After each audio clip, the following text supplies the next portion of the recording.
get a little more analysis, I'm joined by Alexey Khlebnikov, who's senior editor at Russia Direct, which monitors US-Russian relations. Many thanks for joining us.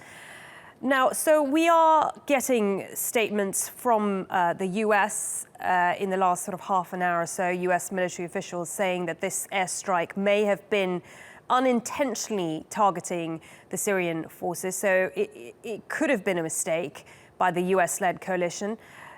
If it is a mistake, what do you think the repercussions will be? So firstly, what I wanted to point out that will really make much harder for Russia to keep Assad and his forces or government forces to comply with the ceasefire. So to push them not to react on any provocations. That's the first thing.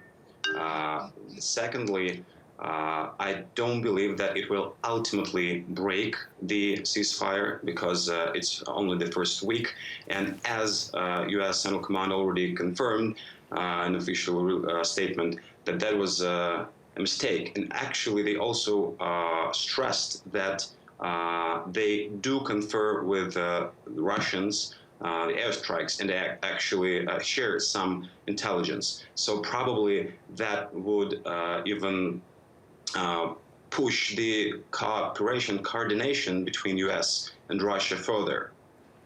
How could something like this happen, though? Because this is actually quite a small area, and there are a lot of different parties operating over it militarily. Surely, you know, Russia accuses the US of not sharing information, but the same could be said the other way. Exactly, and especially in this case, in Deir ez-Zor, it was said by the Syrian defense ministry and from the Russian defense ministry that the Syrian forces, which were based positions of which were at Deir ez-Zor airport, were surrounded by ISIS. And actually, there's a really tough front line.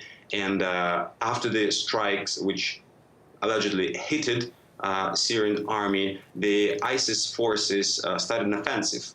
But also, according to later reports, the Syrian army managed to claim those areas attacked by ISIS back.